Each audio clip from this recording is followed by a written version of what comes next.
What's going on, guys? This is the Gamer Buff, a weekly rundown of gamer news. I'm Jefferson Carps with the Gamer Buff, Dove Larson in the house. What's up, Dove? Not much. How you doing, Chris? I'm great. I am great. Listen, Nintendo news coming up. The Retro Blast. We have 5 underrated Nintendo games. But first, Dove, where else could we start but Assassin's Creed Shadows? We've been all over this game waiting for the release. Well, guess what? The release delay is official. Yep, we're going to continue to wait. And I actually remember sending you a text early in the week before it was officially announced, being like, hey, buddy, it looked like they weren't going to have anything for the Tokyo Game Show. And everyone was just throwing up red flags right there, like, what the hell? Like, this game might be delayed. And, of course, it was delayed. And by all accounts, it's next year now. Yeah, they've pushed back from November of 24 all the way into February of 2025. You have a lot of concerns with Assassin's Creed Shadows. Yeah, I mean, I just think it's too late to the party. I mean, honestly, this game should have came out like one of the earliest Assassin's Creeds. Once they moved away from Ezio's story, I think they should have moved into Japan. But they've been toying the fans along, and now they're just lost in turmoil of game development. I don't even understand what's going on. It's a horrible thing. We just want to play some ninjas and some stealth Assassin's Creed, and I don't even know if that's what we're going to get at this point. So nobody knows. Well, this delay, it's not only a delay, but now this puts Shadows into direct competition with some big boys. This is not going to be good for them. Some big releases coming out early 2025. You have Avowed, you have Civilization 7, you have Monster Hunter Wilds, and you have another game that is also set in feudal Japan, The Ghost of Yotei. Yes, I can't wait for this goddamn game. I am a big Ghost of Tsushima fan. I was a little late to the party, I admit, but once I started playing this goddamn game, it's what I wanted Assassin's Creed to evolve to. It doesn't have like the parkour nearly as much. And, it's missing a little bit of that exploration, but their exploration is different. It's more rewarding in Ghost of Tsushima. The story's amazing. The acting's amazing. The effects are amazing. It's serene. It's beautiful. It's a great game. I'm so excited they're making another one. And I'll tell you, so The Ghost of Yotei, this game is going to come out closer to the holiday season, the 2024 holidays. It's going to be out before Assassin's Creed Shadows. It's going to be set in feudal Japan. It doesn't have all this crap surrounding it that Shadows has, Ubisoft. And this is trouble for Assassin's Creed Shadows. This is trouble. This delay. This is what they wanted to avoid. You don't want to go up against the exact competitor. And honestly, I'm telling you, if people you haven't played Ghost of Tsushima, go try it if you don't believe me. It's a great game, and I think Yotei is gonna blow it out of the water. It's gonna blow Assassin's Creed out of the water, man. Yeah, mark my words. Well, certainly now that it's coming out first, it's bad news for Ubisoft. You hear about strikes, you hear about these delays now. Every little piece of this game, Assassin's Creed Shadows, is being questioned by fans, and boy, it's not good. It's not good. But at least we know the Ghost of Yotei. There's an official trailer out there, and it's going to come out near the holiday season this year. Right. It's going to be great. Can't wait, man. So that is coming up. Dove, let's do the Blast to the Past Retro Rewind. Let's do it, man. What are you playing? I am going with one of the very best for Super Nintendo, 1994, Donkey Kong Country. Hell yeah. This game revived the Donkey Kong franchise in a big way. It saved the Donkey Kong franchise. Yep. Donkey Kong and his nephew Diddy, they're on a mission to recover their stolen bananas, their banana hoard from King K. Rool and his army of Kremlings. You have 1 or 2 player modes. You have 40 side-scrolling levels. You collect items, you fight bosses, you find hidden bonus stages, you ride animals, you ride mine carts, which is a total blast. It's a very challenging game, Dove, and a very rewarding game, and it never gets old. Listen to this. At release, Donkey Kong Country was the fastest-selling video game ever, with over 500,000 copies sold in its first week. It was the third Damn. best-selling Super Nintendo game of all time. And these ratings, listen to these ratings for Donkey Kong Country. Computer and video games publication, 90%. Game Fan, a perfect 100. Wow. Next Generation, 4 out of 5. Total, give it 97%. Top Secret, 5 out of 5. This is an absolute retro gem. Donkey Kong Country. Everybody, take a step back and go play DK Country. It's one of my favorite games ever. I mean, it is a good one. It's crazy you said that. Me and the wife dusted off the classics on Switch this weekend, and that's one of her favorites. That's No way. She played. She's way better than me. Also, like, that is a tough game too. It's tough, yeah. You got to be like on top of the ball. You also kind of like have to know what's going on, which kind of sucks if you haven't played. Like, if you haven't gotten to that level, you don't know what to do until you fail. So it has that built into it, which is annoying for people who haven't played it or suck like myself. Yeah, I mean, it's like I said, it's very challenging, and when you accomplish things in that game and when you beat that game, it's fantastic. Donkey Kong Country. Dove, let's stick with Nintendo here as we pour through the news. What's going on with Nintendo? The Pal World lawsuit. What the hell's going on? Well, Nintendo is going after Pal World, not too shocking, for patent issues because of certain mechanics in the game of how you attain monsters, I believe. Just it's not looking good either. Like, they're really throwing a very wide net, and I'm no legal analyst by any means, but it's not good when you have such a broad definition. And I've seen articles in PC Gamer, for one, where they're talking about just that. You can't just have such a broad patent because it's not going to go through. It's you're bordering on being too. The B button is jump. Like every game has that, right? So you can't really patent something that's so obvious and so right. If you're Nintendo and your patent is too broad, you're going to lose it, and you're going to lose them all. And if you lose this court case, you're going to lose that patent. Right. And it's not going to stop there. It's going to continue to everything. Now, Nintendo says that Pal's World is Pokemon with guns. It does look very similar. What do you say? Is Pal World a ripoff of Pokemon? I mean, there's a lot to it, but I mean, like, games take inspiration from other games all the time. I mean, like, just because the art styles look similar and there's some similar stuff, there's other mechanics to the game. Like, you're basically in a survival kind of sandbox, creating a factory, so there's management. There's a lot more to it than just the standard Pokemon games where you're just kind of collecting cards or collecting monsters and having them fight your battles. This is more intricate. It's adding more layers. And, in the world of gaming, you use other stuff. So, it's tough. I don't think they're really ripping much off other than some of the art. Yeah. But that's me. All right. We'll see how that turns out. Fun news with Nintendo. They are opening a Nintendo museum. This is in Japan. That's cool, man. It looks really awesome. The history of this thing, what people don't realize, Nintendo, I want to say, has been around since 1889. Maybe Jim Adams could effort that. Nintendo, I think you're right. they used to make cards. Yes. And that's where they started.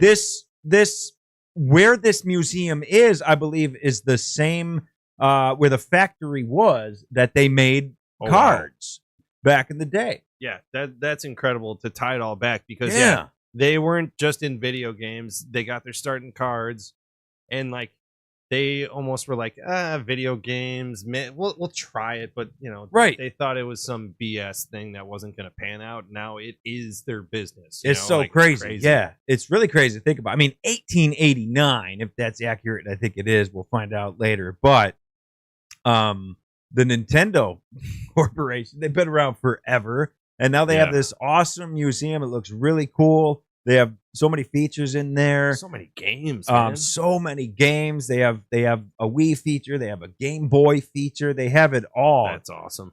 It's really cool. Now, like I said, it's in Japan. Oh, I mean, maybe we do something in America, a Nintendo museum someday. Or maybe we go to Japan. Yeah, man. I mean, like, after Ghost of Yotei is awesome, I might want to take a scenic tour of both Tsushima, Yotei, and then end it at the museum. There you go. All right, let's end the news here. Here's an update. Now, 2025 is creeping up. It's almost upon us, and Grand Theft Auto 6 is due to release in 2025. And it may be coming to PC a lot sooner than usual. Yes. That's what we think, Dove. Yeah, fingers crossed. I mean, a lot of reading the tea leaves here. Some hackers, some people who know way more about the codes and stuff than I will ever pretend to even know, found in the new anti-cheat update that they're referring to America's, which is the code name that Rockstar's using for Grand Theft Auto 6. So basically, the thinking is that they're already updating this anti-cheat. They have that America's in there. That means that the PC is already in the works and it's closer than we thought. So people are hoping it's going to be coming out the same time as the consoles, which would be great. Everyone should get it at the same time if that's possible, man. Right. Now, when GTA first came out, it was actually originally released to a PC. Yes. The first couple. Yeah. And then after that, okay, let's just say GTA 3 was like, it took 3 months to get to PC. Then the next one took 8 months. Yeah. And then Grand Theft Auto 5 took over a year to get to the PC. Yeah. So if you continue that same path, it's going to take 2 years for Grand Theft Auto 6 to come to your PC. And we're hoping that's not the case because this Reddit detective, which amazing people, these Reddit detectives. They're so smart. They got to the bottom of this thing. We think they're planning on an early PC release, same time the game comes out, and that's great. I'm excited. Like I said, everyone should get it if you can at the same time, all gamers. So that's awesome. And it's coming so soon, so look forward to that. This is huge. I mean, 2025 is right around the corner. Dove, let's do the top 5. We were talking Nintendo. How about Dove's top 5 underrated Nintendo gems? What do you got? Number 5. All right, number 5, ActRaiser. If you haven't played it, tried it. A little bit of action platformer mixed with some kind of city building, colony building type stuff. You do a good mix of both. You get some resources in the action, bring it back for the colony building. So it was a lot of fun, and honestly, I felt like it was kind of like a trendsetter for future. Like it was before its time. That's why not too many people love it. ActRaiser. Number 4, underrated Nintendo gems. What do you got? Number 4. Uniracers, man. I fucking love this game. I'm not a huge racing fan. I've said it before. I'll say it again. But Uniracers is something different. It's crazy. It's great. I love the graphics. I love all the tricks you can do in it. It was so much fun. To me, it was like a precursor to all the stuff you could do in like Tony Hawk's Skater. You know, you could pull off some cool moves. Yeah. And it would grade you. Dude, Uniracers, fucking great game. Uniracer, number 4, forgotten gem. What else you got? Number 3. Tetris Attack, man. I fucking also love this game. Jim loves it. I knew he liked this one also. It's kind of grandfather to Candy Crush, I think, a little bit, with how you kind of want to match up colors and objects in a certain order, match 3 in a row, bust them out of the level and move on. But really cool. And like it was so different from the original Tetris. That's why I loved it. It was like a cool new twist, man. It was awesome. Tetris Attack. Your number 2 underrated Nintendo gem. What do you got? Rock and Roll Racing. I've said it before. I'll say it again. Game. I love this game so much. Off-road racing. You get to customize your cars, mixed with some like space vibes, a little Battletoad art type thing going on. It was a lot of fun. I love that game. Rock and Roll Racing. Honorable. I know there's probably 1 million, but stick to one that you just left off the list. Forgotten Nintendo gems. So hard. Pilot Wings. I love that game. It got a big facelift in N64, I believe, but the one on Super Nintendo was great. I love trying to land a plane. It took forever to try to figure out how to do it right. It was a good time. Pilot Wings. Yeah, man. All right. Your number 1 forgotten gem, Nintendo forgotten gem. What do you got? Bill Lambier's Combat Basketball, baby. Stop it. Super Nintendo masterpiece. I mean, yes, okay, there were other great basketball games on going on, NBA Jam, NBA Live, a lot of good stuff. But this is the underrated gems. I'm telling you, combat basketball, you could knock people out. It was top-down view. The players looked ridiculous. They had combat armor, like it was horrible. And Bill Laimbeer was like LeBron meets Michael Jordan meets like he was like perfect. He could not miss. He was amazing. I don't understand that. The dude could not make a shot outside of 5 feet. So, yeah.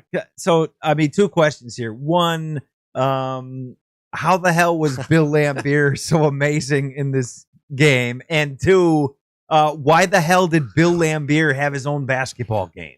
Well, one, I think it's because it's his game. So they're like, in order to get you in the game, we'll give you perfect stats.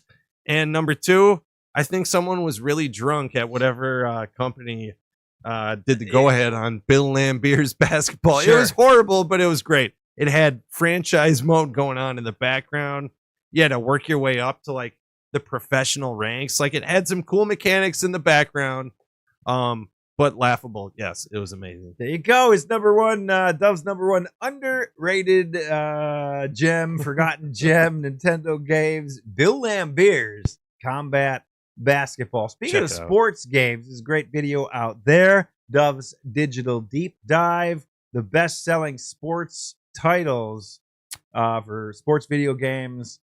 It's out now at 2 Hats and a Beer. Dove's Digital Deep Dive. It's the best you've ever done. Thank you, buddy. It's really a great, entertaining video. Lots of knowledge. You get a look at some of the old classic gameplay and some of the newer stuff that made the list. You'll be surprised by a lot of these. You'll be surprised. Jim Adams. Jim, clean it up for us. Nintendo. When did Nintendo get their start? Yeah, just a couple of things to tidy up here. Nintendo was founded on September 23rd, 1889.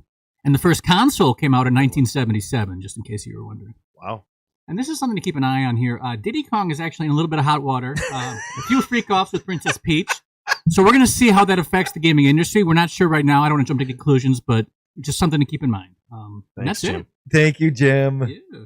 He's the gamer buff, Tough Larson. Somebody had to say it.